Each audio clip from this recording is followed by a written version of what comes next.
Hello everyone, Skd1337 here, and I'm going to do an interview today with P.Y.G.I.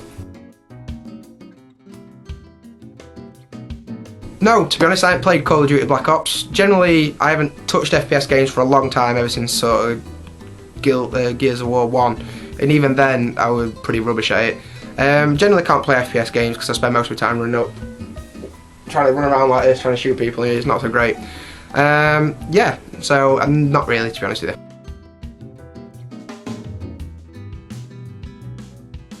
If I could sit down with any gaming director, past, future, present, future, I don't know, past, present, whatever, I'd sit down with Ono-san. He's the guy who does a lot of creation work for the Super Street Fighter 4 franchise, and he also does a lot of other fighting games. And what we'd talk about, if it was up to me, I'd talk about, obviously, Street Fighter, but I'd also ask him why he loves trolling people so much on Twitter, and all the news community he's notorious for it. And also I want to go on that little Blanka figure he's got. I don't have any cool little Blanka figures, so I don't get to troll people, but I'd want to go and I'd play with its arms and try and not break it, pretty much. Should Kingdom Hearts come out? Kingdom Hearts 4, 3, I don't know. Not really had much to do with the Kingdom Hearts franchise, to be honest with you.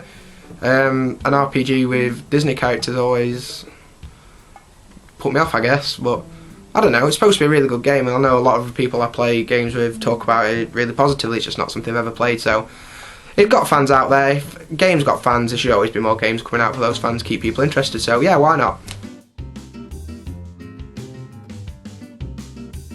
My Street Fighter 4 main. Okay, my main character is Akuma or Goki, depending on where you play it. Just because he's such a badass. Have you seen it? I mean, his demons are just unbelievable. I can remember the first time I ever learned how to input a demon on Third Strike, and I was like, wow, this changes everything. Even though I never hardly ever. But yeah, Akuma, and the reason I started playing Akuma is I used to play Ken on Third Strike, and I went down to London one day because I'd never been to an arcade and played Third Strike, and I played a kid there. Later found out he was called Harmonaz. He's actually a pretty good Third Strike player, but he played me and he absolutely panelled me. I mean, I got bodied big time. Pretty much double perfect, parried everything I did, and just murdered me, and I'd never seen anything like it at the time, and I was like, wow. So I got home and tried to play some of it, and obviously couldn't do it. Went on a few websites, tried to pick up a few things, and really got into Akuma, because like, with Akuma, anybody can play Ryu and Ken to a certain standard. Every Street Fighter player's got a Ryu that they can play, but with Akuma you seem to have to work so much harder for the same result, but you get to look so much cooler doing it, so that's pretty much why I chose Akuma. So much to the point I even got an Akuma tattoo on my leg. I'll see if I can show it you actually. I don't know if you can see that. Shush! So yeah, Akuma's my Street Fighter 4 main. The best classic games of all time. This is a tough one. For me, obviously, retro games is where I came from. I can remember the first console was like a Commodore 64 sort of thing. But like actual retro games that I've now gone back through Mammy and things and picked up, there's two games I've always really liked. Obviously one of them, Pac-Man, as you can see by my retro hoodie. Just because with Pac-Man, it was so good for the time.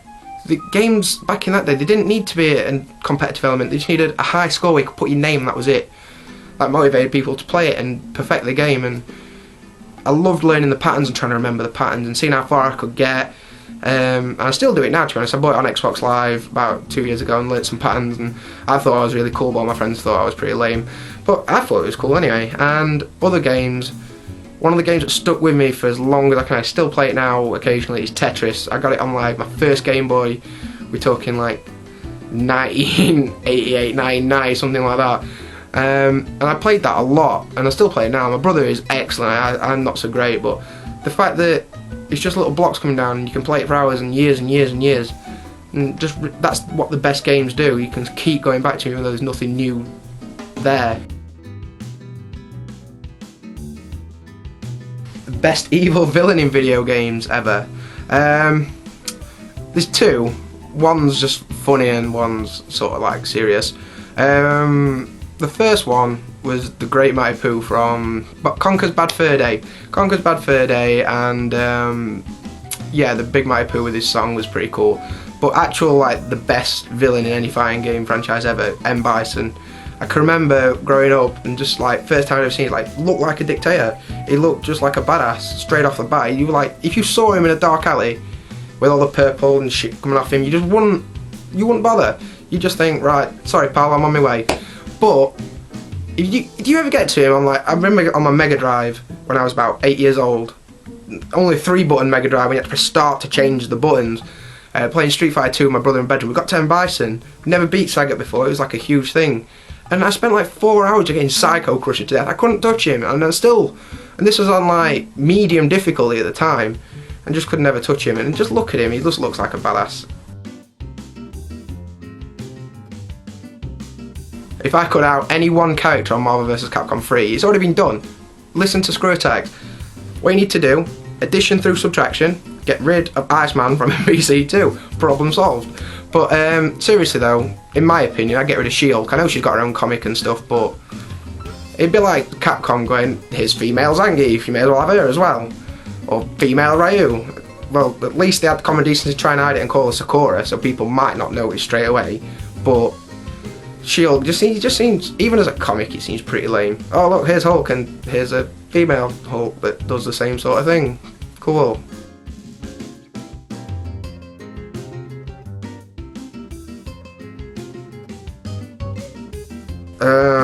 I have no idea who this fighting, who this character is from Mega Man. I have like zero clue. So what I'm going to do is answer it from what I look at the picture. I'm going to call him Volcano Cannon Man, and he's from the hit Capcom game Mega Man 43.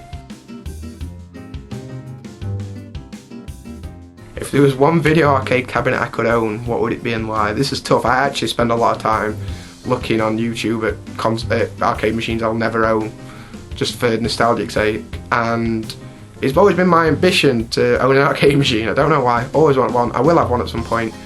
And if it was any arcade machine in the world right now, it'd be Street Fighter 4, Super Street Fighter 4 Arcade Edition, just because I cannot wait to get hold of that game. But realistically, growing up in my local, well I say local arcades, we didn't really have an arcade scene where I was. I played a lot of Virtua Striker 2 on the big sit-down Megalo 50 cabs, or whatever they were. Played a lot of Crazy Taxi. I got really addicted to that game, and the music on that game changed my life. But anyway, and things like Top Skater and stuff like that. Cause I thought of myself as a little alternate skateboard kid when I was younger, and couldn't skateboard like, but used to think like that, and quite enjoyed that game. Got quite good at it. So, but I don't know if I'd own any of those things. It'd be a bit of a ball ache to own. Like, where the hell would you keep machines that big? So I'd probably go something really retro, like the old Simpsons 4-way fighter, or yeah, probably the Simpsons 4-way fighter, or even something more retro, like a first edition Pac-Man machine, or anything from like the early industry, from arcade machines, Space Invaders, anything like that. If I could have any game in the world right now, there's no doubt it'd be Street Fighter 4 Arcade Edition, Super Street Fighter 4 Arcade Edition. Watching the videos, cannot wait for the game. I'm so hyped that I don't even know if it's going to get a console release. Come on Capcom, you've got a DLC, it doesn't matter, I'll pay anything, I don't care. 2 characters and a couple of balances, and you could charge me 40 quid and I'll buy it, it doesn't matter. So bring it to consoles, and if it's not going to come out for consoles, then MVC 3. Cannot wait to get my hands on this game. I absolutely suck at the Marvel franchise, but I'm gonna play it, because at the end of the day there's gonna be a lot of other people playing this game.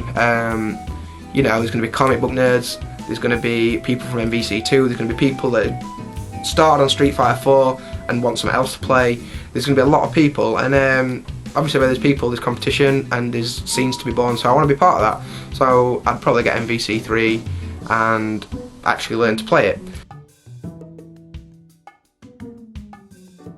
Thanks for watching my interview, and if you want to know anything more about me, feel free to visit my channel, which is Skd1337, and I want to give a big shout out to Des for letting me do this, and P.Y.G.I, thank you very much.